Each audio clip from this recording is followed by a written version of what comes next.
মুসলিম ভাই ও বন্ধুরা, আপনাদের প্রত্যেককে জানাই ঈদুল আজহার অগ্রিম শুভেচ্ছা এবং অভিনন্দন। প্রতিটি এই ঈদুল আজহার ঈদের আনন্দ প্রতিটি মুসলমান এবং ধর্ম বর্ণ সবার জন্য বয়ে আনুক অনাবিল আনন্দ, সুখ এবং স্বাচ্ছন্দ্য। আপনারা জানেন দীর্ঘ 16-17 বৎসর পর বাংলাদেশে আমরা এখন এই স্বাধীনভাবে ঈদ উদযাপন, যেটা আমাদের জন্য অত্যন্ত কাঙ্ক্ষিত ছিল, বিশেষ করে বাংলাদেশ জাতীয়তাবাদী দল বিএনপির যে সকল নেতৃবৃন্দ, তাদের জন্য আমাদের এই ঈদ, আজকের ঈদ অন্যরকম আনন্দের বার্তা নিয়ে এসেছে।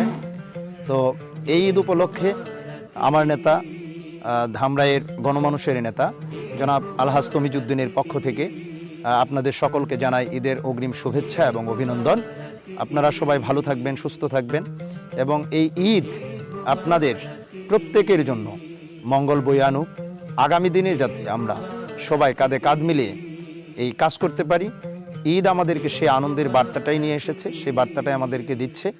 আমরা বিশেষ করে আমাদের যারা প্রতিবেশী আছেন, গরিব দুঃখী মানুষ আছেন, তাদের পাশে আমরা প্রত্যেকে দাঁড়াবো। আমাদের বাংলাদেশের আগামী দিনের দেশনায়ক, রাষ্ট্রনায়ক জনাব তারেক রহমান যে বার্তাটা আমাদের কাছে দিয়েছেন, তার আশা, তার আকাঙ্ক্ষা 31 দফা বাস্তবায়নের মধ্য দিয়ে বাঙালি জাতি তার পরিপূর্ণ স্বাধীনতা ভোগ করতে পারবে, সবার সমান অধিকার এখানে প্রতিষ্ঠিত হবে।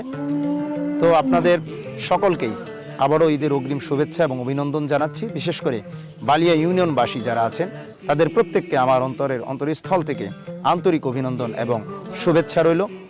আপনাদের প্রত্যেকের ঈদ অত্যন্ত আনন্দ এবং স্বাচ্ছন্দ্যময় হোক। ঈদ মুবারক, ঈদ মুবারক, ঈদ মুবারক।